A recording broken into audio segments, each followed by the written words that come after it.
The magic നോവലിലേക്ക് സ്വാഗതം. Mafia part 3. മുറ്റത്തെ പന്തലിലാണ് ജോണിൻ്റെ മൃതദേഹം പൊതുദർശനത്തിന് വെച്ചിരിക്കുന്നത്. അദ്ദേഹത്തിൻ്റെ സുഹൃത്തുക്കളും ബന്ധുക്കളുമായി വളരെയധികം ആളുകൾ അന്ത്യോപചാരം അർപ്പിക്കാനായി എത്തിയിരുന്നു. കണ്ണുകളടച്ച് ശാന്തനായി ഉറങ്ങുന്നത് പോലെയാണ് പപ്പ കിടക്കുന്നത്. അലക്സാണ്ടറിന് പപ്പ മരിച്ചുവെന്ന് വിശ്വസിക്കാൻ കഴിഞ്ഞില്ല. ആൾക്കൂട്ടത്തിൽ എവിടെയോ പപ്പ നിൽക്കുന്നത് പോലെ. അമ്മ ഒരു പ്രതിമയെപ്പോലെ പപ്പയുടെ മുഖത്തേക്ക് നോക്കിയിരിക്കുന്നു. എമ്മയൊന്നനങ്ങിയാൽ ആരെങ്കിലും കൊണ്ടുപോകുമോ എന്ന് ഭയന്നതുപോലുള്ള ഒരു ഒറ്റ നോട്ടമാണ്. അടുത്ത് തന്നെ ചേച്ചിയുടെ കൂടെ വന്ന സിസ്റ്റർമാർ പ്രാർത്ഥന ചൊല്ലുകയും ഈണത്തിൽ പാട്ടുപാടുകയും ചെയ്യുന്നു. ലൗലിയും മിനിയും അപ്പോഴും കരഞ്ഞുകൊണ്ടിരിക്കുന്നു. റൂബി ഇനി പപ്പ തങ്ങളുടെ കൂടെ ഉണ്ടാവില്ലെന്ന് താനാണ് അനിയത്തിമാരെയും അമ്മയെ ആശ്വസിപ്പിക്കേണ്ടെന്ന ബോധമുണ്ടായതുപോലെയും പക്വതയോടെ ഇരിക്കുന്നു. എങ്കിലും അവളുടെ കണ്ണുകളിൽ വേദനയുടെ ഒരു കടലെരുമ്പുന്നുണ്ടെന്നും അലക്സിന് തോന്നി. അവളുടെ അടുത്തിരിക്കുകയാണ് അനിത. അന്ത്യോപചാരം അർപ്പിക്കാനെത്തിയവരിൽ പരിചയമുള്ള മുഖങ്ങൾ അലക്സ് കണ്ടു. സക്കറിയായും മാമച്ചൻ്റെ അനുജൻ സണ്ണിയും റൂബി ജോലി ചെയ്യുന്ന സ്ഥാപനത്തിൻ്റെ ഉടമ ഫെർണാണ്ടസും നിൽക്കുന്നത് അയാൾ കണ്ടു. എൽസമ്മ ആൻറ്റി അമ്മയുടെ അടുത്ത് കരഞ്ഞുകൊണ്ടിരിക്കുന്നു. ബഷീർ സഹായത്തിനായി എപ്പോഴും കൂടെ ഉണ്ടായിരുന്നു. മൃതദേഹം പള്ളിയിലേക്ക് എടുക്കാൻ തുടങ്ങിയപ്പോഴാണ് സ്റ്റേറ്റുകാർ വന്നത്. എക്സൈസ് മന്ത്രി ഐസക്, കൂടെ താടിയുള്ള ഒരാളും. അയാളെ താൻ ഐസ്ക്രീം പാർലറിൽ വെച്ച് കണ്ടിട്ടുണ്ടെന്ന് അലക്സ് ഓർത്തു. പിന്നാലെ വന്ന കാറിൽ മന്ത്രിയുടെ കുറേ പരിവാരങ്ങളും ഉണ്ടായിരുന്നു. അവർ വലിയൊരു റീത്ത് കൊണ്ടുവന്നു. മന്ത്രി റീത്ത് പെട്ടിയുടെ കാൽക്കൽ വെച്ച ശേഷം സക്കറിയോട് എന്തോ തിരക്കി. അയാൾ തന്നെ കാണിച്ചു കൊടുക്കുന്നത് അലക്സ് കണ്ടു. ഉടനെ മന്ത്രി അടുത്തെത്തി ദുഃഖത്തോടെ കയ്യിൽ പിടിച്ചു. എനിക്ക് വളരെ വിഷമമുണ്ട് അലക്സേ. മന്ത്രി വാക്കുകൾ പുറത്തേക്ക് വരാൻ വിഷമിക്കുന്നത് പോലെ പറഞ്ഞു. എക്സൈസ് ഡിപ്പാർട്ട്മെൻറ്റിൽ ജോണിനോളം സിൻസിയറായിട്ടുള്ളൊരു ഓഫീസർ ഇല്ലായിരുന്നു. അദ്ദേഹത്തിൻ്റെ കൊലയാളികളെ എത്രയും പെട്ടെന്ന് അറസ്റ്റ് ചെയ്ത് പരമാവധി ശിക്ഷ വാങ്ങിക്കൊടുക്കാൻ ഞാൻ എസ് പിക്ക് നിർദ്ദേശം കൊടുത്തു കഴിഞ്ഞു. നിങ്ങളെ എങ്ങനെ ആശ്വസിപ്പിക്കണമെന്ന് എനിക്കറിയില്ല. എന്നിൽ നിന്നുള്ള എന്ത് സഹായവും അലക്സിന് പ്രതീക്ഷിക്കാം. അലക്സ് ഒന്നും പറഞ്ഞില്ല. നന്ദി പ്രകടിക്കുന്നത് പോലെ കൈകൂപ്പി.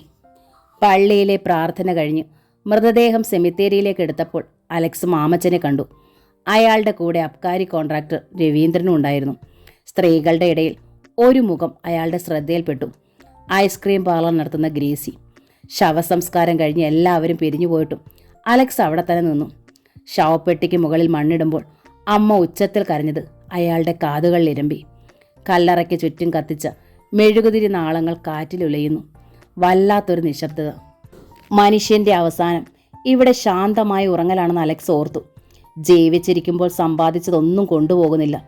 സുഹൃത്തുക്കളോ ബന്ധുക്കളോ ഭാര്യയോ മക്കളോ ആരും കൂടെ പോകുന്നില്ല. ഏകനായി തൻ്റെ പപ്പ ഇനി തനിച്ച് ഇവിടെ ഉറങ്ങിക്കൊണ്ടിരിക്കും. കണ്ണുകൾ നിറഞ്ഞത് അയാൾ അറിഞ്ഞില്ല. മോനെ. നേരത്തെ വിളികേട്ട് അലക്സ് തിരിഞ്ഞു നോക്കി. ചേച്ചി ലിസാമ, കൂടെ അനിതയുമുണ്ട്. അലക്സിൻ്റെ ചേച്ചി കന്യാസ്ത്രീയാണ്. മഠത്തിൽ ചേർന്നപ്പോൾ ലിസാമ എന്ന പേര് സിസ്റ്റർ ജെറോം എന്നായി. സ്നേഹവും വാത്സല്യവും ഉണ്ടാകുമ്പോൾ ചേച്ചി അയാളെ മോനെന്ന് വിളിക്കും. പപ്പ ഈ ഭൂമിയിലെ ജോലി കഴിഞ്ഞ് കർത്താവിൻ്റെ സന്നദ്ധിയിലേക്ക് പോയി. ഇനിയുള്ള കർത്തവ്യങ്ങൾ നിനക്കാണ്. മോൻ തളരരുത്. സിസ്റ്റർ അയാളുടെ കയ്യിൽ പിടിച്ചു. അമ്മച്ചി ആകെ തളർന്നുപോയി. നീ വേണം ആശ്വാസം പകരാൻ. അലക്സ് അവരോടൊപ്പം ചെന്നു. പപ്പയില്ലാത്ത വീട്ടിലേക്ക് ചെന്നപ്പോൾ തനിക്ക് അപരിചിതമായൊരു വീട്ടിലേക്ക് ചെന്ന പോലെയാണ് അലക്സിന് തോന്നിയത്.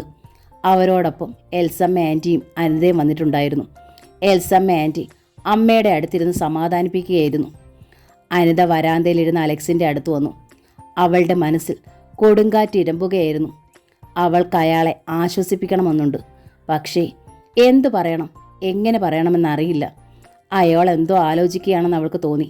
ബഷീർ നിശബ്ദനായി സിഗരറ്റ് വലിക്കുന്നു. അലക്സേ, അവൾ മന്ദമായി വിളിച്ചു. അലക്സ് മുഖം തിരിച്ചു നോക്കി. ആ കണ്ണുകൾ കണ്ടപ്പോൾ വേദനയുടെ ആഴം അനിതയ്ക്ക് മനസ്സിലായി. അനിത കണ്ടോ അയാളെ? ആരെ? പപ്പയെ കുത്തിയവനെ. അനിത അയാളെ തന്നെ തറപ്പിച്ച് നോക്കി നിന്നതല്ലാതെ മറുപടി ഒന്നും പറഞ്ഞില്ല. നെഞ്ചിനകം വിങ്ങുന്നു. താൻ ഇപ്പോൾ പൊട്ടിക്കരയുമെന്ന് അവൾ ഭയന്നു. ആ ഒറ്റക്കണ്ണൻ്റെ കൂടെ ഉണ്ടായിരുന്നവൻ, അവൻ ആ ഒരു മഴക്കോട്ടും കൈലിമുണ്ടും ധരിച്ചിട്ടുണ്ടായിരുന്നു. അനിത കണ്ടോ അയാളെ? അവൾ തലയിളക്കി. ഉണ്ടെന്നോ ഇല്ലെന്നോ ധരിക്കാമായിരുന്നു. അവൻ എൻ്റെ പപ്പയെ തെരഞ്ഞു പിടിച്ച് കൊല്ലുകയായിരുന്നു. കൊല്ലാൻ വേണ്ടി തന്നെയാണ് അവൻ അവിടെ വന്നത്. അലക്സ് മന്ത്രിച്ചു. അലക്സിനറിയാമോ അതാരാണെന്ന്? ബഷീർ ചോദിച്ചു. ഞാൻ അവൻ്റെ മുഖം കണ്ടില്ല. ഇനി ആ വേഷത്തിൽ എനിക്ക് അവനെ കാണാൻ പറ്റുമോ? അയാളുടെ മനസ്സ് ആ കൊലയാളിയെ തിരയുകയായിരുന്നു. ആ മനുഷ്യൻ അലക്സിൻ്റെ പിന്നിൽ നിന്ന് ചോര കണ്ണുകൾ കൊണ്ട് തന്നെ നോക്കുന്നതായി അനിതയ്ക്ക് തോന്നി. ചോര പുരണ്ട കൈയാണിത്. അയാൾ കൈ ഉയർത്തി കാണിക്കുന്നു. അലക്സിൻ്റെ കണ്ണുകളെ നേരിടാൻ അനിതയ്ക്ക് കഴിഞ്ഞില്ല. അവൾ മുഖം പൊത്തി കരഞ്ഞുകൊണ്ട് അവിടെ നിന്ന് പോയി. പിറ്റേ ദിവസം 2 പേർ അലക്സിൻ്റെ വീട്ടിൽ വന്നു. ഞാൻ ജേക്കബ് കുട്ടി, തിരുവല്ലയിൽ നിന്ന് വരികയാണ്. സ്വർണ്ണ ഫ്രെയിമുള്ള കണ്ണട വെച്ചയാൾ പരിചയപ്പെടുത്തി. പപ്പ പറഞ്ഞിട്ടുണ്ട്, അലക്സ് പറഞ്ഞു. 1/2 മണിക്കൂറോളം ആ കുടുംബങ്ങളോടം ചെലവഴിച്ചിട്ടാണ് അയാൾ പോയത്. പോകാൻ നേരം ജേക്കബ് കുട്ടി പറഞ്ഞു, അലക്സിൻ്റെ റിസൾട്ട് വരാറായല്ലോ. കിട്ടിയാൽ ഉടനെ തന്നെ ഞങ്ങളുടെ ഹോസ്പിറ്റലിൽ ജോയിൻ ചെയ്യാം. കൂടെയുണ്ടായിരുന്ന ആൾ പറഞ്ഞു. ഞങ്ങൾ അലക്സിനെ പറ്റി അന്വേഷിച്ചു. പ്രൊഫസർമാർക്കൊക്കെ വളരെ നല്ല അഭിപ്രായമാണ്. ഇംഗ്ലണ്ടിൽ ഉപരിപഠനം നടത്തിയാൽ അലക്സ് ഇന്ത്യയിലെ തന്നെ നമ്പർ 1 ഡോക്ടറാകുമെന്ന അവരുടെ അഭിപ്രായം. അലക്സ് പുഞ്ചിരിക്കാൻ ശ്രമിച്ചു. അവർ പോയി. റൂബി ഓഫീസിൽ പോയി തുടങ്ങി. ലൗലിയും മിനിയും സ്കൂളിലും. വീട്ടിലെ കാര്യങ്ങൾ സാധാരണഗതിയിലായെങ്കിലും വലിയൊരു ശൂന്യത ഉണ്ടായിട്ടുണ്ടെന്ന് അലക്സിന് മനസ്സിലായി. ആർക്കും ഒരു ജീവനില്ല. അലക്സ് കേസിൻ്റെ കാര്യങ്ങൾക്കായി പോലീസ് സ്റ്റേഷനിലും മറ്റും നടക്കുകയായിരുന്നു. അയാൾക്ക് അല്പമെങ്കിലും ആശ്വാസം വല്ലപ്പോഴും അനിതയെ കാണുന്നതാണ്. അമ്മ മിക്കവാറും കിടപ്പാണ്. അയാൾ പോലീസ് സ്റ്റേഷനിൽ പോയിട്ട് വന്നപ്പോൾ അമ്മ ചോദിച്ചു, മോനെ, കേസിൻ്റെ കാര്യങ്ങൾ എന്തായി? 12 പേരുടെ പേരിൽ കേസുണ്ടമ്മേ. പക്ഷേ പോലീസിന് ആരാണ് കൊലയാളിയെന്ന് തെളിയിക്കാൻ കഴിഞ്ഞിട്ടില്ല. ഞാൻ കണ്ട ഒറ്റക്കണ്ണം പോലും കേസിലില്ല. വളരെയേറെ പേരുമായുള്ള ഏറ്റുമുട്ടലുണ്ടായ കൊലയാ. അതുകൊണ്ട് ആരാ കൊന്നതെന്ന് കൃത്യമായി തെളിയിക്കാനൊന്നും പറ്റില്ലെന്നാ പോലീസ് പറയുന്നത്. അപ്പോൾ പപ്പയുടെ കൊലയാളി രക്ഷപ്പെടുമോ മോനെ? എനിക്കറിയില്ലമ്മേ. പോലീസുകാർക്ക് ഇപ്പോൾ എന്നെ കാണുന്നത് നീരസമായി തുടങ്ങി, അലക്സ് നിരാശയോടെ പറഞ്ഞു. വൈകിട്ട് അനിത ഓഫീസിൽ നിന്ന് ഇറങ്ങിയപ്പോൾ അലക്സ് കാത്തു നിൽക്കുന്നുണ്ടായിരുന്നു. അവർ നടന്ന ഐസ്ക്രീം പാർലറിലെത്തി. ഗ്രേസി ആൻറ്റി പരിചയഭാവത്തിൽ ചിരിച്ചു. അവർ ഫോണിലൂടെ സംസാരിക്കുകയായിരുന്നു. അനിതേ, പോലീസിൽ നിന്ന് എനിക്ക് നീതി കിട്ടുമെന്ന് തോന്നുന്നില്ല. ആ കൊലയാളിയെ എനിക്ക് കണ്ടുപിടിക്കണം. പക്ഷേ എന്ത് ചെയ്യണമെന്ന് എനിക്കറിയില്ല. അനിത അയാളുടെ കണ്ണുകളിലേക്ക് നോക്കിയിരുന്നു. കൊലയാളിയെ വിളിച്ചു പറയാൻ അവളുടെ മനസ്സ് വെമ്പി. പക്ഷെ കഴിഞ്ഞില്ല. താൻ എത്ര കാലം ഈ ആത്മവഞ്ചന നടത്തുമെന്ന് മനസാക്ഷി അവളോട് ചോദിച്ചുകൊണ്ടിരുന്നു. മുറ്റത്ത് ജീപ്പ് വന്ന് നിൽക്കുന്നതും അതിൽ നിന്നിറങ്ങിയ മാമച്ചൻ പാർലറിൽ ആരെയോ തിരയുന്നതും അനിത കണ്ടു. അവരെ കണ്ട് അയാൾ അടുത്തു വന്നു. അലക്സേ, അവൻ വിളിച്ചു. മാമച്ചൻ തീ പാർന്ന കണ്ണുകളുമായി അടുത്തെത്തി. അലക്സിൻ്റെ കയ്യിലിരുന്ന ഐസ്ക്രീം അയാൾ തട്ടിക്കളഞ്ഞു. നിന്നോട് ഞാൻ പറഞ്ഞിട്ടില്ലേ എൻ്റെ പെങ്ങളെ കാണരുതെന്ന്? ചേട്ടാ, അനിത എഴുന്നേറ്റു. അയാൾ അവളുടെ കർണത്തടിച്ചു. മിണ്ടരുത് നീ. അയാൾ അലക്സിൻ്റെ കോളറിൽ പിടിച്ചുയർത്തി. എൻ്റെ പെങ്ങളെ പിഴപ്പിക്കാനാണോടാ നിന്റെ പ്ലാൻ? തൊടരുത് അലക്സിനെ, അനിത താക്കീത് ചെയ്തു. അലക്സ് മാമച്ചൻ്റെ കൈ തട്ടിക്കളഞ്ഞു. ഞാൻ സ്നേഹിക്കുന്ന പെണ്ണായത്. പിഴപ്പിക്കാനല്ല, ഭാര്യയാക്കി കൂടെ താമസിപ്പിക്കാനാണ് തീരുമാനിച്ചിരിക്കുന്നത്. അലക്സ് കിതച്ചു. ഭ, തെണ്ടിച്ചെറ്റെ, നിനക്ക് എങ്ങനെ എൻ്റെ നേരെ നോക്കി പറയാൻ ധൈര്യം വന്നടാ? അനിതയ്ക്കത് സഹിക്കാൻ കഴിഞ്ഞില്ല. അലക്സ് ചേട്ടനെ പോലെ തെമ്മാടിയൊന്നുമല്ല, അന്തസ്സുള്ള ഡോക്ടറാ. അയാളത് ശ്രദ്ധിക്കാതെ അലക്സിൻ്റെ നേരെ കൈ വീശി. അലക്സ് അടി തടുത്തു. അലക്സിന് തന്നേക്കാൾ കരുത്തുണ്ടെന്ന് ആ ബലാബലത്തിൽ നിന്ന് മാമച്ചന് മനസ്സിലായി. മർമ്മം പഠിച്ച ഡോക്ടറാ ഞാൻ. ഒറ്റയടിക്ക് നിന്നെ ഞാൻ മുട്ടിലഴിക്കും. നീ ആരോടാടാ കളിക്കുന്നത്? അലക്സ് മുരണ്ടു. മാമച്ചൻ കൈ വലിച്ചു. നിന്നെ മാത്രമല്ല, നിന്റെ കുടുംബം ഞാൻ കുളം തോണ്ടും. നിനക്കും മാമച്ചനെ അറിയില്ല. കാണിച്ചു തരാം ഞാൻ. നീ ഡോക്ടറാണല്ലേ? മാമച്ചൻ വിറച്ചുകൊണ്ട് അനിതയുടെ നേരെ നോക്കി. നീ വീട്ടിലേക്ക് വാ, വെച്ചിട്ടുണ്ട്. മാമച്ചൻ ഇറങ്ങിപ്പോയി. അലക്സേ, അനിത കരഞ്ഞുപോയി. രാത്രി 10 മണിക്ക് പ്രൊഫസർ വർമ്മയുടെ മുറിയിലേക്ക് മാമച്ചൻ കയറി ചെന്നു. കയ്യിലൊരു സ്യൂട്ട് കേസും ഉണ്ടായിരുന്നു. ഞാനാണ് ഫോൺ ചെയ്ത മാമച്ചൻ. പ്രൊഫസർ മേശപ്പുറത്തെ ഫയലുകൾക്ക് മുകളിൽ നിന്ന് കണ്ണട എടുത്തു വെച്ചു. നിങ്ങൾ എന്താണ് ഈ പറയുന്നത്? ഈ ബാച്ചിലെ ഏറ്റവും ബ്രില്യൻ്റായ സ്റ്റുഡൻറ്റിനെ ഞാൻ തോൽപ്പിക്കണമെന്നോ? അതെ, മറ്റെല്ലാവരും സമ്മതിച്ചു കഴിഞ്ഞു. മദ്രാസിൽ നിന്ന് വന്ന വൈവ എക്സാമിനർ പോലും. ഇനി നിങ്ങൾ കൂടിയുള്ളൂ. റിസൾട്ട് വരുമ്പോൾ അതിൽ അലക്സിൻ്റെ നമ്പർ ഉണ്ടാകാൻ പാടില്ല. നോ, ഞാനിത് ചെയ്യില്ല. താനെന്താ ഭീഷണിപ്പെടുത്തുവാണോ? പ്രൊഫസർ എഴുന്നേറ്റു. അതെ. മാമച്ചൻ സ്യൂട്ട് കേസ് മേശപ്പുറത്ത് വെച്ച് തുറന്നു. അടുക്കി വെച്ച നോട്ടുകെട്ടുകൾ പ്രസ്സിൽ നിന്ന് വന്നതുപോലെ. അതിനു മുകളിൽ ഒരു റിവോൾവർ. അലക്സ് ജയിച്ചാൽ നിങ്ങൾ തോൽക്കും. മാമച്ചൻ റിവോൾവർ എടുത്ത് അദ്ദേഹത്തിൻ്റെ കണ്ണിൽ കുത്തി. കണ്ണടച്ചിലിൽ വന്ന് തറച്ചിരിക്കുന്ന തോക്കിൻകുഴൽ പ്രൊഫസർ നടക്കത്തോടെ കണ്ടു. ഒരാഴ്ചയ്ക്ക് ശേഷമായിരുന്നു റൂബി ഓഫീസിലേക്ക് ചെന്നത്. East ocean sea foods and exporters എന്ന ബോർഡ് പുതുതായി പെയിൻറ് ചെയ്തിരിക്കുന്നു. നീലക്കടലിൻ്റെ നിറമുള്ള ഭിത്തിയിൽ സ്വർണ്ണ ലിപികൾ മുന്നോട്ട് തള്ളി നിൽക്കുന്നു. ആകെ ഒരു മാറ്റം. MD എത്തിയിട്ടില്ല. ഉണ്ടായിരുന്നെങ്കിൽ കാർ വെളിയിൽ കാണുമായിരുന്നു. അവൾ വാതിലിനടുത്തെത്തിയപ്പോൾ നീല യൂണിഫോം ധരിച്ച വാച്ചർ നിശബ്ദം സലാം വെച്ച് അകത്തേക്ക് കടക്കാനായി വാതിൽ തുറന്നു കൊടുത്തു. സലാം വെക്കുകയും ആളുകളെ അകത്തേക്കും പുറത്തേക്കും കടത്തിവിടുകയുമല്ലാതെ അയാൾ ഒരക്ഷരം ആരോടെങ്കിലും സംസാരിച്ച് താൻ കേട്ടിട്ടില്ല. ആ നിമിഷം തന്നെ അവൾ ഓർത്തു, ആരും അയാളോട് സംസാരിച്ചിട്ടുണ്ടാവില്ല. താൻ പോലും അയാളുടെ പേരെന്താണെന്ന് പോലും ചോദിച്ചിട്ടില്ല. രാവും പകലും ആ ഓഫീസിന് കാവലിരിക്കുന്നതാണ് അയാൾ. ഒരു ഓഫീസിൽ തന്നെ എന്തോ ഒരന്തരം. റൂബി സീറ്റിലേക്ക് ചെന്നു. തൻ്റെ മേശപ്പുറത്ത് ടൈപ്പ് റൈറ്ററിന് പകരം കമ്പ്യൂട്ടറും കീബോർഡും വന്നിരിക്കുന്നു. അത്ഭുതത്തോടെ നോക്കുമ്പോൾ ക്ലാർക്ക് രാജമ്മ പറഞ്ഞു, റൂബിയുടെ സീറ്റ് തന്നെ. ഓഫീസിൽ ഒരു സമൂല മാറ്റം വന്നിരിക്കുന്നു. ഫെർണാണ്ടസ് സാറിന് വലിയ എന്തോ കോള് കിട്ടിയെന്ന് തോന്നല്ലോ, അവൾ അഭിപ്രായപ്പെട്ടു. കിട്ടിക്കാണും. അതിനിടയ്ക്ക് ഒരു കോള് പോയി. രാജമ്മ ഒരു നിഗൂഢ ചിരിയോടെ പറഞ്ഞു. അതെന്താ രാജമ്മേ? അഞ്ജലി പോയി. അവൾ അറിയാതെ എതിരെയുള്ള സീറ്റിലേക്ക് നോക്കി. PAയുടെ റിവോൾവിംഗ് കസേര ശൂന്യം. മേശപ്പുറവും കബോർഡും ശൂന്യം. MDയിൽ വളരെയധികം സ്വാധീനമുള്ള അഞ്ജലിയാണ് പലപ്പോഴും ഓഫീസ് ഭരിച്ചിരുന്നത്. അക്കൗണ്ടൻ്റ് സ്വാമിക്ക് പോലും തൻ്റെ മകളേക്കാൾ പ്രായക്കുറവുള്ള അഞ്ജലിയെ ഭയമായിരുന്നു. 50 വയസ്സുള്ള പ്യൂൺ ചേട്ടൻ്റെ ജോലി ഒറ്റ ദിവസം കൊണ്ട് കളഞ്ഞതാ അവള്, രാജമ്മ പറഞ്ഞു. പിള്ളച്ചേട്ടൻ ചെയ്ത കുറ്റം എന്താ? എന്തോ പറഞ്ഞപ്പോൾ അറിയാതെ കുഞ്ഞേന്ന് വിളിച്ചു. അവൾക്കത് അഭിമാനക്ഷതമായി പോയി പോലും. ഫെർണാണ്ടസ് സാറിൻ്റെ പപ്പയുടെ കാലത്തും പിള്ളച്ചേട്ടൻ ഇവിടെയുണ്ട്. കരഞ്ഞോണ്ടാ ചേട്ടൻ യാത്ര പറഞ്ഞത്. അവൾ അതിനനുഭവിച്ചു.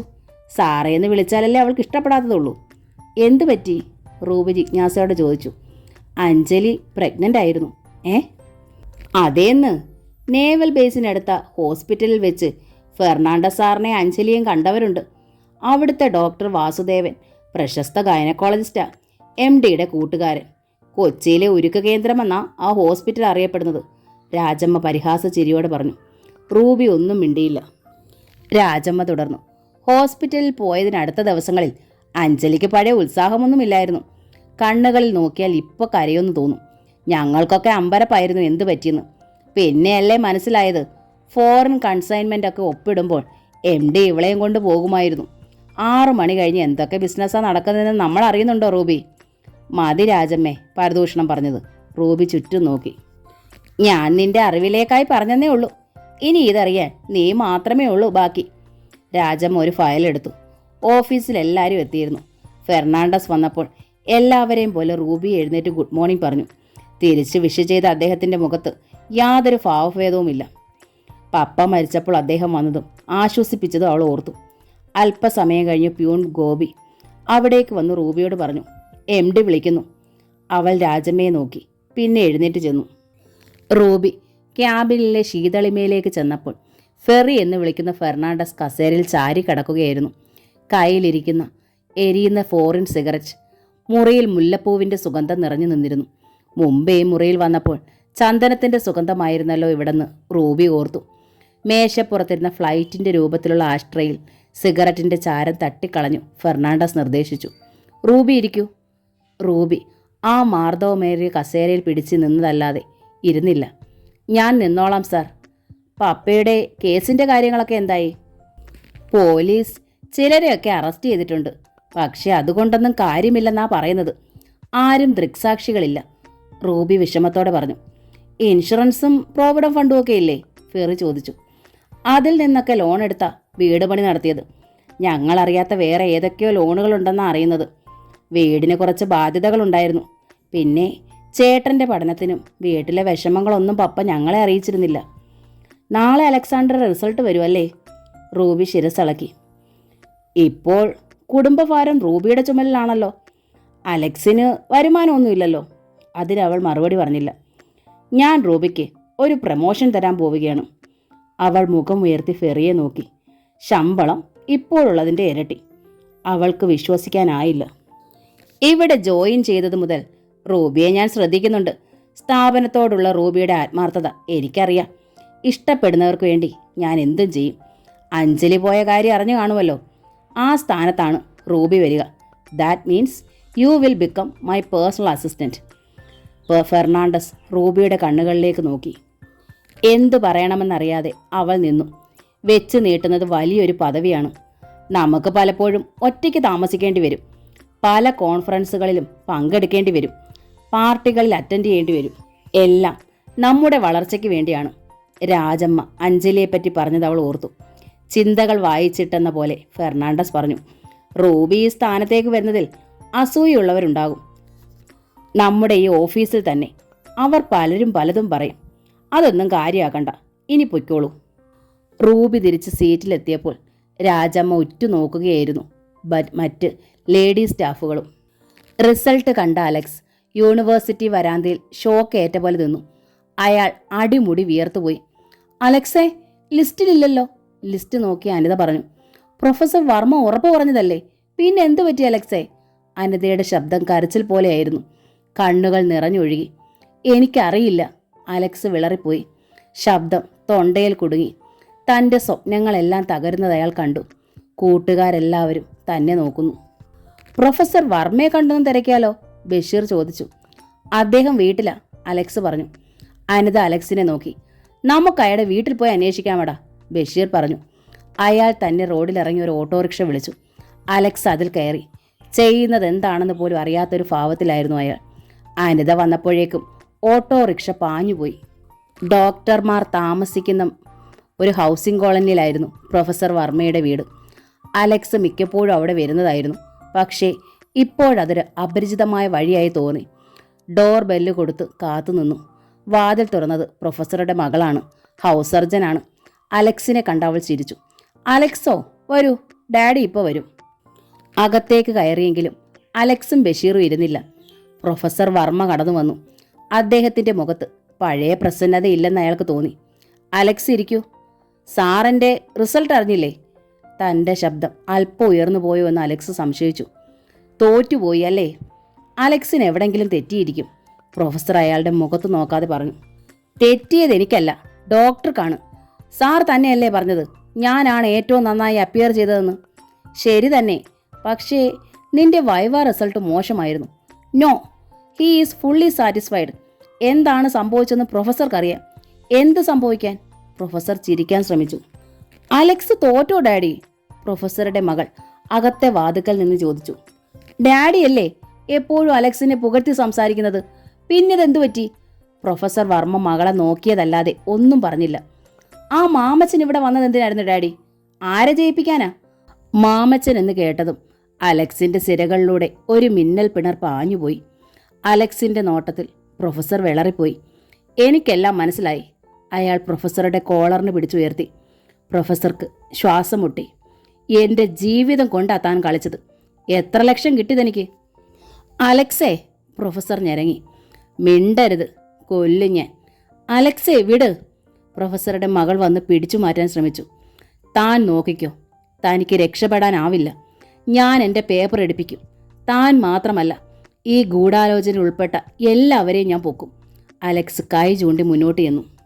ബഷീർ അലക്സിനെ ബലമായി വെളിയിലേക്ക് കൊണ്ടുവന്നു. അപ്പോൾ വരാന്തയിൽ അനിത നിൽക്കുന്നുണ്ടായിരുന്നു. എല്ലാം കേൾക്കുകയും കാണുകയും ചെയ്തതുപോലെയായിരുന്നു അവളുടെ ഭാവം. അനിതയ്ക്ക് എഴുതിക്കൂടെ ഈ അക്രമത്തെപ്പറ്റി? ബഷീറിൻ്റെ രോഷം അണ പൊട്ടി ഒഴുകി. അതോ ഇനി ചേട്ടനെ രക്ഷിക്കണോ? അലക്സിനെ അഭിമുഖീകരിക്കാനുള്ള ശക്തി അനിതയ്ക്കുണ്ടായിരുന്നില്ല. മാമച്ചായൻ്റെ ഭീഷണി അവളുടെ മനസ്സിൽ മുഴങ്ങി. അവൾ തളർന്നുപോയി. ഓഫീസിൽ പോകാൻ തോന്നിയില്ല. ക്ഷോഭത്തോടെയാണ് അനിത വീട്ടിലെത്തിയത്. വിസിറ്റിംഗ് റൂമിൽ മാമച്ചായനും ഡാഡിയും ഉണ്ടായിരുന്നു. മാമച്ചൻ ചിരിച്ചുകൊണ്ട് ചോദിച്ചു, അലക്സാണ്ടർ തോറ്റുപോയി അല്ലേടി? അനിത നിന്നു. തീ പാറുന്നൊരു നോട്ടം അയാളുടെ നേരെ അയച്ചു. മാമച്ചൻ ചിരിച്ചു. ഇപ്പോഴെങ്കിലും നിനക്ക് മനസ്സിലായില്ലേ അവനൊരു മണ്ടനാണെന്ന്? ഇപ്പോഴവൻ്റെ കയ്യിൽ എന്താ ഉള്ളത്? വെറും MBBS. മാമച്ചൻ പൊട്ടിച്ചിരിച്ചു. സക്കറിയയും ചിരിച്ചു. എനിക്കറിയാം, എല്ലാം അറിയാം. അനിത നിയന്ത്രണം വിട്ടു പറഞ്ഞു. ആ കുടുംബം നശിപ്പിച്ചിട്ടേ അടങ്ങൂ അല്ലേ? ഞാൻ എഴുതും പത്രത്തിൽ.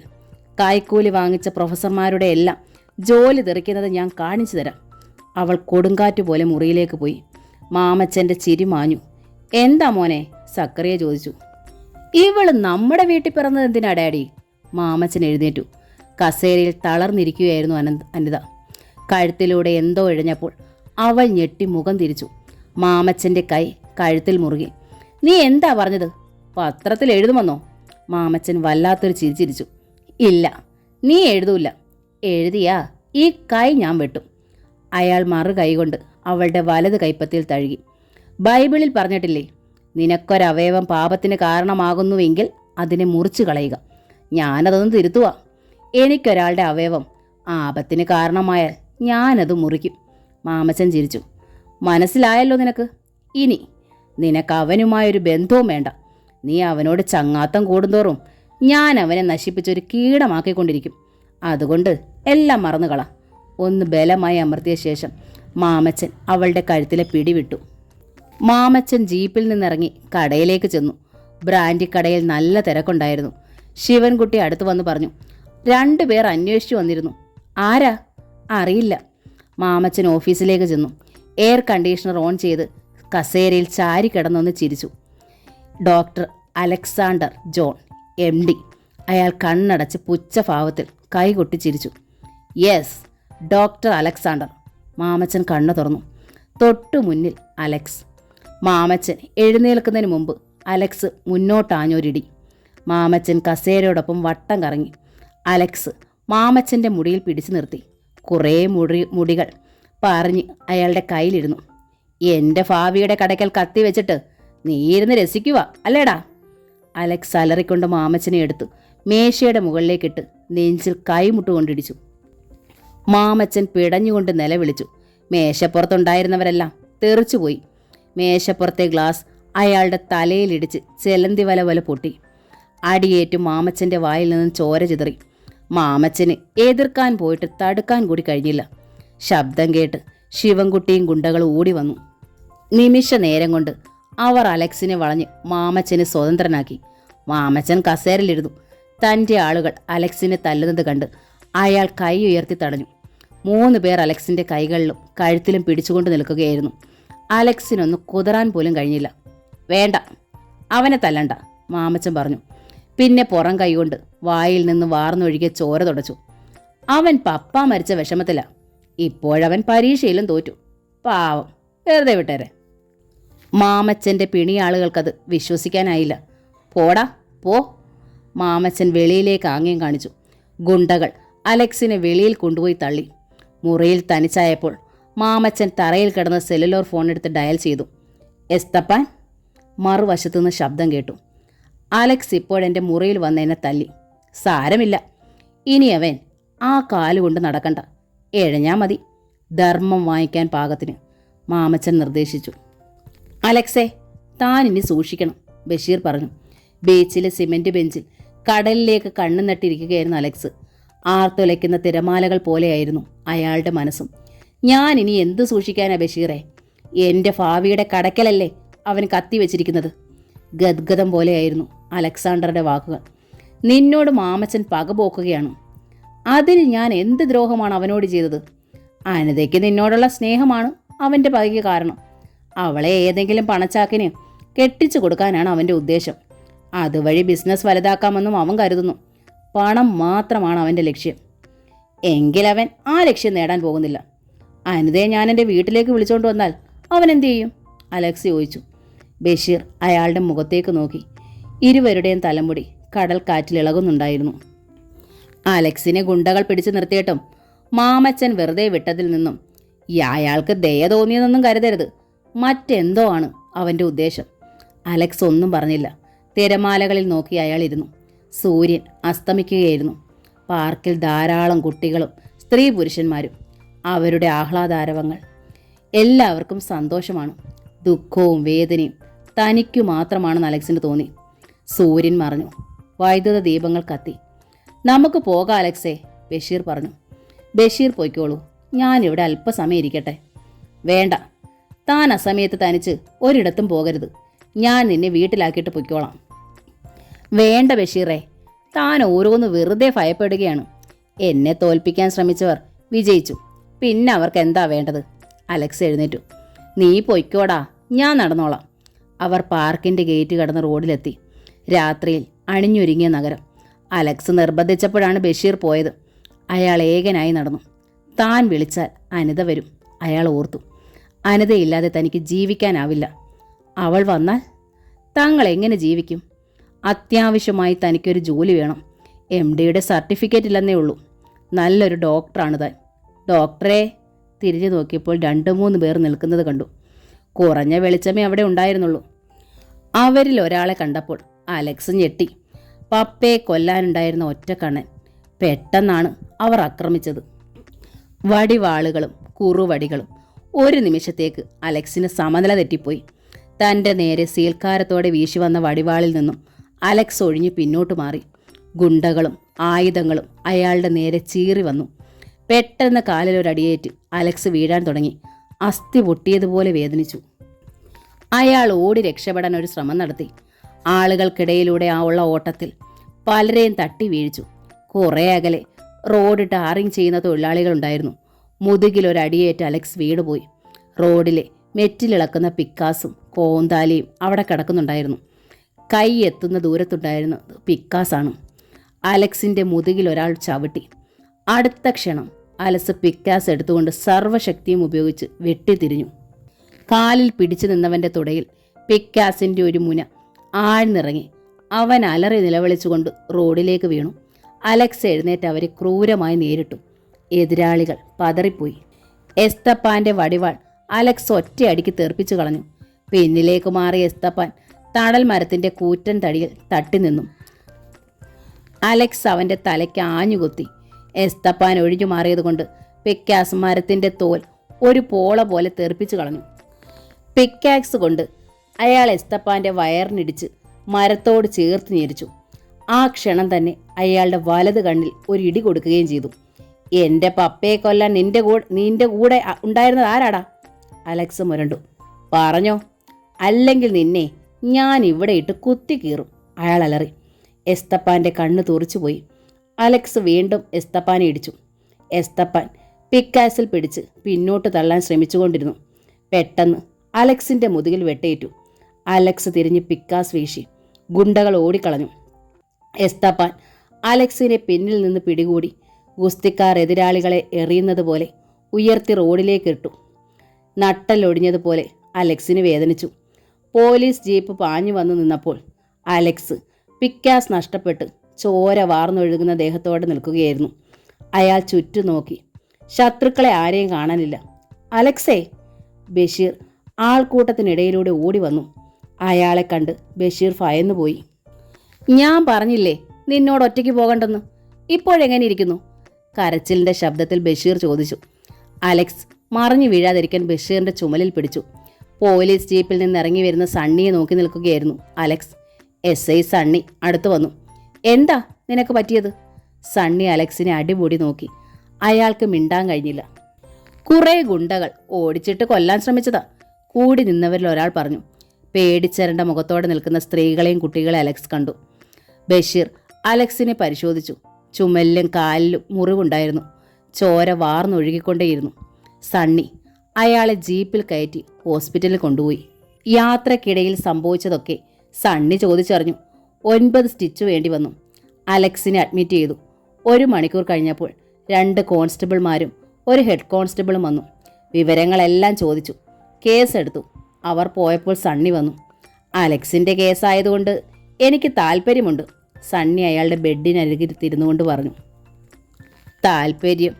ഈ കേസ് തേച്ചുമാച്ച് കളയുന്നതിനാണോ എന്ന് അലക്സിന് വായിൽ വന്നെങ്കിലും ചോദിച്ചില്ല. ആ ഒറ്റക്കണ്ണൻ ജോൺ സാറിനെ കൊന്നവരുടെ കൂടെയും ഉണ്ടായിരുന്നെന്നല്ലേ പറഞ്ഞത്? സണ്ണി ചോദിച്ചു. അതെ. അയാളെപ്പറ്റി മറ്റെന്തെങ്കിലും അറിയാമോ? ഇല്ല. അയാൾ ഞങ്ങളുടെ ശത്രുവാണെന്ന് മാത്രം അറിയാം. കള്ളവാറ്റ് നടത്തുന്ന സ്പിരിറ്റ് മാഫിയയുടെ ആൾ. പക്ഷേ അയാൾ പോലീസ് അറസ്റ്റ് ചെയ്തവരുടെ പ്രതികളുടെ കൂടെ ഇല്ലല്ലോ. ഇല്ല. പപ്പയെ കൊന്നവനും ആ കൂടില്ല. എന്നെ ഒരു ശത്രുവിനെ പോലെ ആയിരിക്കും അലക്സ് കാണുന്നത്. പക്ഷേ ആ കൊലയാളിയെ പിടിക്കണമെന്ന് എനിക്ക് ആഗ്രഹമുണ്ട്. ഇപ്പോഴുള്ള പ്രതികൾ യഥാർത്ഥ പ്രതികളല്ലെന്നും അറിയാം. പക്ഷേ നമുക്ക് തെളിവുകൾ വേണം. കൊലയാളി അലക്സ് തിരിച്ചറിഞ്ഞാൽ കൃത്യമായ തെളിവുകളുണ്ടെങ്കിൽ ഞാൻ അലക്സിനെ സഹായിക്കാം. എന്നെ വിശ്വസിക്കേ. സണ്ണി അലക്സിൻ്റെ കയ്യിൽ പിടിച്ച് ഉറപ്പ് കൊടുത്തു. എന്താ സണ്ണിയുടെ ഉദ്ദേശം? അഭിനയമാണോ ഇതൊക്കെ? സണ്ണി പോയപ്പോൾ ബഷീർ ചോദിച്ചു. എനിക്കൊന്നും മനസ്സിലാകുന്നില്ല ബഷീറെ. പിറ്റേന്ന് അനിത വന്നു. ബഷീർ ഓഫീസിലേക്ക് ഫോൺ ചെയ്തപ്പോഴാണ് ഞാൻ വിവരം അറിഞ്ഞത്. അവൾ വിഷമത്തോടെ പറഞ്ഞു. സാരമില്ല, എനിക്ക് കുഴപ്പമൊന്നുമില്ല, നാളെ പോകാം. അല്പം വേദനയുണ്ട്, അത് കാര്യമില്ല, അലക്സ് പറഞ്ഞു. ഒരു കാര്യം എനിക്ക് ഉറപ്പായി. എന്താ? പപ്പയുടെ കൊലയാളികൾ എൻ്റെ അടുത്ത് തന്നെയുണ്ട്. ആ ഒറ്റക്കണ്ണനെ എൻ്റെ കൈ കിട്ടും. അവനറിയാം പപ്പയെ കൊന്നവനെ. അനിത ഞെട്ടി. മാമച്ചൻ്റെ മുഖം അവളുടെ മനസ്സിൽ തെളിഞ്ഞു വന്നു. അയാളുടെ ഭീഷണിയുടെ സ്വരവും. ഗോഡൌണിലെ മുറിയിൽ മുറിവുകളിൽ മരുന്ന് വെച്ച് കിടക്കുന്ന ഗുണ്ടകളുടെ അടുത്തേക്ക് മാമച്ചൻ വന്നു. ഒരു ഗ്ലാസ്സിലേക്ക് റം പകരുകയായിരുന്നു എസ്തപ്പൻ. മാമച്ചനെ കണ്ടെഴുന്നേറ്റു. അയാളുടെ വലത് കൺപൂരികം ചതഞ്ഞ് തക്കാളി പോലെ വീർത്തിരിക്കുന്നു. മരുന്ന് വെച്ചിരിക്കുന്നത് ചോര പോലെ കാണപ്പെട്ടു. ഒരു പീറച്ചിറക്കൻ്റെ ഇടിയേറ്റ് തോറ്റു വന്നിരിക്കുന്നു. ഗുണ്ടാത്തലവൻ. മാമച്ചൻ ഗ്ലാസ്സിലിരുന്ന മദ്യമെടുത്ത് എസ്തപ്പാൻ്റെ മുഖത്തേക്കൊഴിച്ചു. മദ്യം ചിതറിത്തെറിച്ചു. അവൻ്റെ കഴുത്തിലൂടെയും നെഞ്ചിലൂടെയും ഒഴുകി. ആദ്യത്തെ ഒരു തെറ്റ്, ഇനി അത് സംഭവിക്കില്ല, എസ്തപ്പാൻ കണ്ണ് ചിമ്മിക്കൊണ്ട് പറഞ്ഞു. അവൻ്റെ കാലുകൾ ഞാൻ വെട്ടി ഈ കയ്യിൽ കൊണ്ടുവന്ന് തരാം. കുരയ്ക്കുന്ന പട്ടി കടിക്കില്ല എന്ന് എൻ്റെ അപ്പൻ എന്നോട് പറഞ്ഞിട്ടുണ്ട്. നീയൊക്കെ വർത്തമാനം പറയും, കാര്യത്തോടെടുക്കുമ്പോൾ കാണില്ല ഈ ശൗര്യം. ജോണിനെ കൊല്ലാനും ഞാൻ വേണ്ടി വന്നില്ലേ? എല്ലാം ഞാൻ ചെയ്യാനാണെങ്കിൽ നിന്നെയൊക്കെ പന്നിയെപ്പോലെ തീറ്റ തന്ന് വളർത്തുന്നത് എന്തിനാ? എസ്തപ്പാൻ മിണ്ടാതെ നിന്നു. വൈകിട്ട് മാമച്ചൻ വീട്ടിൽ വന്നപ്പോൾ അനിത ചോദിച്ചു. തീർന്നില്ല പക അല്ലേ? മാമച്ചൻ ചിരിച്ചു. ചത്തത് കീചകനെങ്കിൽ കൊന്നത് ഭീമനാണെന്ന് നീ കരുതുന്നു അല്ലേ? കീചകനല്ല, ആ ഒറ്റക്കണ്ണൻ, അനിത ശബ്ദം താഴ്ത്തി പറഞ്ഞു. അലക്സിനെ കൊന്നുകളഞ്ഞാൽ ഞാൻ അയാളെ സ്നേഹിക്കാതിരിക്കുമെന്ന് മാമച്ചായൻ കരുതുന്നുണ്ടോ? മാമച്ചൻ അവളെ തറപ്പിച്ചു നോക്കി. ഒരു കുറ്റവാളിയും എന്നും രക്ഷപ്പെടുകയില്ല, അവൾ പറഞ്ഞു. എൻ്റെ ശത്രുക്കളെ വളരാൻ ഞാൻ അനുവദിക്കില്ല. അത് പുറത്തുള്ളവരായാലും വീട്ടിലുള്ളവരായാലും. അമ്മ വരുന്നത് കേട്ട് അനിത മാത്രം കേൾക്കുന്ന ശബ്ദത്തിൽ പറഞ്ഞിട്ട് മാമച്ചൻ മുറിയിലേക്ക് പോയി. അനിത സണ്ണിയുടെ മുറിയിലേക്ക് ചെന്നു. അയാൾ നേരത്തെ ഓഫീസിൽ നിന്ന് എത്തിയിരുന്നു. എന്താ അനിതേ? അവൾക്ക് എന്തോ പറയാനുണ്ടെന്ന് കണ്ട് സണ്ണി ചോദിച്ചു. ആ ഒറ്റക്കണ്ണനെ സണ്ണിച്ചായൻ അറസ്റ്റ് ചെയ്യാൻ കഴിയുമോ? എന്താ നിനക്ക് സംശയം? അവനെ പിടിച്ചാൽ ജോൺ അങ്കിളിൻ്റെ കൊലയാളിയെ കിട്ടും. അറസ്റ്റ് ചെയ്ത് കഴിഞ്ഞ് എന്നോട് സംസാരിച്ചാൽ മതി. ഈ പെണ്ണിന് എന്ത് പറ്റിയെന്ന രീതിയിൽ സണ്ണി നോക്കിയിരിക്കുമ്പോൾ അനിത അവിടെ നിന്ന് പോന്നു. അലക്സ് അടുത്ത ദിവസം വീട്ടിൽ വന്നു. സന്തോഷം നിറഞ്ഞു നിന്ന ആ വീടിൻ്റെ മുറികളിലും ഭിത്തികളുടെ മറവിലും ഭീതി പതുങ്ങിയിരിക്കുന്നതായി അലക്സിന് തോന്നി. റൂബി അയാളുടെ അടുത്ത് വന്ന് പറഞ്ഞു. മാധവമേനോ വന്നിരുന്നു. അലക്സ് അവളെ നോക്കി. പപ്പ ബ്ലേഡിൽ നിന്ന് വാങ്ങിയ 50,000 രൂപ പലിശയും കൂടി വലിയൊരു തുകയായിരിക്കുന്നു. പലിശ പപ്പയെ ഓർത്ത് ഇളവ് ചെയ്ത് തരാമെന്ന് പറഞ്ഞു. മുതൽ ഉടനെ കൊടുക്കണമെന്ന് പറഞ്ഞു. അലക്സ് മിണ്ടിയില്ല. ഇവളുടെ കമ്പനിയിൽ നിന്ന് കുറച്ച് കാശ് അഡ്വാൻസ് വാങ്ങിയ തൽക്കാലം പറഞ്ഞു നിർത്താൻ മേലെ മോനെ, അമ്മ ചോദിച്ചു. റൂബി അമ്മയെ വിഷമത്തോടെ നോക്കി. ഇവൾ ചോദിച്ചാൽ കിട്ടാതിരിക്കൂല. നമ്മുടെ വിഷമം അറിഞ്ഞ് പ്രമോഷൻ കൊടുത്ത സാറാ, അന്നമ്മ പറഞ്ഞു. അലക്സ് റൂബിയെ നോക്കി. അവൾക്ക് വിഷമമുണ്ടെന്ന് അയാൾക്ക് മനസ്സിലായി. ചേട്ടൻ തിരുവല്ലേ ചെന്ന് ആ ജേക്കബ് കുട്ടിയൊന്ന് കാണും. ജോലി കിട്ടിയാൽ നമുക്ക് സമാധാനമായി ജീവിക്കാമല്ലോ, റൂബി അഭിപ്രായപ്പെട്ടു. അത് ശരിയാ മോനെ, പപ്പയുടെ സുഹൃത്ത് ഉപേക്ഷിക്കുകയില്ല, അമ്മ ശരിവെച്ചു. പിറ്റേന്ന് തന്നെ അലക്സ് പുറപ്പെട്ടു. വലിയ ഹോസ്പിറ്റലാണ് ജേക്കബ് കുട്ടിയുടേത്. റബ്ബർ തോട്ടത്തിനരികിലുള്ള കൂറ്റൻ കെട്ടിടം. ജേക്കബ് കുട്ടി വളരെ തണുത്തൊരു സ്വീകരണമാണ് അലക്സിന് നൽകിയത്. ജോലിയുടെ കാര്യം അവതരിപ്പിച്ചപ്പോൾ അയാൾ പറഞ്ഞു, ഞങ്ങൾക്ക് MD ഉള്ളൊരു ഡോക്ടറെയാണ് ആവശ്യം. MBBS ഡോക്ടറായി കരുതിയാൽ മതി. MD ഞാൻ എഴുതിയെടുത്തോളാം. ചതിയായിരുന്നു അത്. സോറി അലക്സ്, ഇവിടെ ജോലിയില്ല. നിങ്ങളെ ഞങ്ങൾക്ക് വേണ്ട. എന്താ കാര്യം? അത് നിങ്ങൾക്കറിയാലോ, മറ്റൊന്നും ചോദിക്കണ്ട. അലക്സിന് പിന്നെ ഒന്നും പറയാൻ കഴിഞ്ഞില്ല. പിറ്റേന്ന് അലക്സ് അനിതയെ കണ്ടു. റെസ്റ്റോറൻറ്റിൽ ചൂട് കാപ്പിയുടെ മുന്നിലിരുന്നിട്ടും അയാൾക്ക് കുടിക്കാൻ കഴിഞ്ഞില്ല. ഒരു ഡോക്ടർക്ക് താഴാവുന്നതിലും താണു ഞാൻ അപേക്ഷിച്ചു. അവർ എൻ്റെ ശത്രുക്കളെ ഭയപ്പെടുന്നു. ഞാൻ എന്ത് ചെയ്യും അനിതേ? അനിത അയാളെ മിഴിച്ചു നോക്കിയതല്ലാതെ മിണ്ടിയില്ല. കൊലയാളിയും ആ ഒറ്റക്കണ്ണനും ആരാണെന്ന് പറയാൻ അവളുടെ നാവിൽ വന്നതാണ്. പക്ഷേ നിയന്ത്രിച്ചു. എന്നെ ജീവിക്കാൻ അനുവദിക്കില്ല. അവസാനം അവരെന്നെ ഒരു കൊലയാളിയാക്കും, അലക്സ് പറഞ്ഞു. അനിതയുടെ ഇടനെഞ്ചിലിരുന്ന് ഒരഗ്നികുണ്ഡം എരിഞ്ഞു. സന്ധ്യ മയങ്ങിയപ്പോഴാണ് അവർ പിരിഞ്ഞത്. അലക്സ് ഗേറ്റ് കടന്നപ്പോൾ പൂമുഖത്ത് ആരെയും കണ്ടില്ല. അയാൾ ഗേറ്റ് അടയ്ക്കാൻ തുടങ്ങുമ്പോൾ പിന്നിൽ നിന്നൊരു കൈ ചുമലിൽ പതിച്ചു. ഞെട്ടിത്തിരിഞ്ഞു നോക്കി. നേർത്ത വെളിച്ചത്തിൽ ഒറ്റ കണ്ണനെ അലക്സ് കണ്ടു. അന്ന് നീ രക്ഷപ്പെട്ടു, ഇന്നതുണ്ടാവില്ല. അലക്സിന് ഒന്നും ചോദ്യം ചെയ്യാൻ കഴിയുന്നതിന് മുമ്പേ ഗുണ്ടകൾ വളഞ്ഞു. അയാളുടെ കാലിലാണ് ഇരുമ്പ് വടി കൊണ്ടുള്ള അടിയേറ്റത്. മുട്ടുകുത്തി വീണ അയാളുടെ മുതുകത്ത് അടി വീണു. നിലവിളി കേട്ട് പൂമുഖത്തേക്ക് വന്ന ലൗലിയാണ് ആദ്യം കണ്ടത്. അമ്മേ, ചേച്ചി, ചേട്ടൻ! അവൾ നിലവിളിച്ചുകൊണ്ട് ഓടി വന്നു. ആ കാഴ്ച കണ്ട അന്നമ്മയും റൂബിയും മിനിയും പാഞ്ഞെത്തി. പെട്ടെന്ന് 2 വടിവാളുകൾ അവരെ തടഞ്ഞു.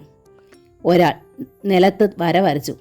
ഇവിടം കടക്കുന്നവരുടെ കാല് വെട്ടും, അയാൾ മുരണ്ടു. അലക്സിനെ പട്ടിയെ പോലെ തല്ലുന്നു നോക്കി അവർ മരവിച്ചു നിന്നു. അലക്സിൻ്റെ നിലവിളി നിന്നു, പെടച്ചിൽ നിന്നു. ഐസ്ക്രീം പാർലർ അടച്ചു കഴിഞ്ഞിരുന്നു. തടിയനായ ഒരു വാച്ചർ മണൽ വിരിച്ച മുറ്റത്തുകൂടി കടൽക്കേറ്റേറ്റ് ഉലാത്തിക്കൊണ്ടിരിക്കുന്നു. പാർലറിൻ്റെ മുകളിലത്തെ ഹോട്ടലിൻ്റെ മുറിയുടെ ജനാലയിൽ ഗ്രേസിയുടെ നിഴൽ അയാൾക്ക് കാണാമായിരുന്നു. മാമച്ചനോടൊപ്പം ഐസക്കും ആ മുറിയിലുണ്ടായിരുന്നു. ഐസക് ബെഡിൽ തലയണ വെച്ച് ചാരിക്കിടക്കുകയായിരുന്നു. ലഹരി മൂത്ത അയാളുടെ കണ്ണുകൾ ഉറയ്ക്കുന്നില്ലായിരുന്നു. സിഗരറ്റ് പുകവലിച്ച് കുമാ പുറത്തേക്ക് തള്ളിക്കൊണ്ടിരുന്നു. മാമച്ചൻ മുണ്ട് തുട വരെ കയറ്റി വെച്ച് കുടിയൻ ഷാപ്പിലിരിക്കുന്നത് പോലെ കസേരയിലിരിക്കുകയായിരുന്നു. ഒന്നുകൂടി ഒഴിക്കടി ഗ്രേസി. മാമച്ചൻ മുന്നിലുള്ള പ്ലേറ്റിൽ നിന്ന് പൊരിച്ച കൊഞ്ചിനെ എടുത്ത് കടിച്ച് ചവച്ചു. എനിക്കിന്ന് വളരെ സന്തോഷമുള്ള ദിവസമാണ്. കടവായിലൂടെ ഒലിച്ചിറങ്ങിയ എണ്ണ അയാൾ നാവ് കൊണ്ട് നീട്ടി തുടച്ചു. സ്പ്രിംഗ് ബാങ്ക് വിസ്കിയുടെ കുപ്പി അയാൾ അവളുടെ നേരെ നീക്കി വെച്ചു. ഗ്രേസി അയാളുടെ ഗ്ലാസ്സിൽ മദ്യം പകർന്നു. ഐസ് ക്യൂബുകൾ എടുത്തിട്ടു. എന്നാലും ആ അലക്സിനെ ഇത്രയും ഉപദ്രവിക്കേണ്ടിയിരുന്നില്ല. ഗ്രേസി മാമച്ചൻ്റെ കണ്ണുകളിൽ നോക്കിക്കൊണ്ട് മദ്യം നീക്കി വെച്ചു. കാല് തല്ലി ഒടിച്ചാൽ തന്നെ അയാൾ എഴുന്നേറ്റ് നടക്കുകയില്ലല്ലോ. പിന്നെ ഡോക്ടറെ വിളിച്ച് പറയണമായിരുന്നോ കാല് മുറിച്ചു കളയാൻ? മാമച്ചൻ മദ്യം ഉയർത്തി പകുതിയോളം കുടിച്ചു. ഇത് ശത്രുക്കൾ തമ്മിലുള്ള ഏറ്റുമുട്ടലാണ്. അത് നിന്നെ പോലുള്ള സുന്ദരികളെ കെട്ടിപ്പിടിച്ചിരിക്കുന്നത് പോലെയോ വിസ്കി കുടിക്കുന്നത് പോലെയോ സുഖമുള്ളതല്ല. ഗ്രേസി അയാളെ തന്നെ നോക്കി നിന്നു. ജോണിനെ കൊന്ന സംഭവത്തോടെ മാമച്ചൻ അവരുടെ ഇടയിൽ ഹീറോ ആയിരിക്കുകയാണ്. എന്നാലും ഇത് കുറെ കടന്നുപോയില്ലേ?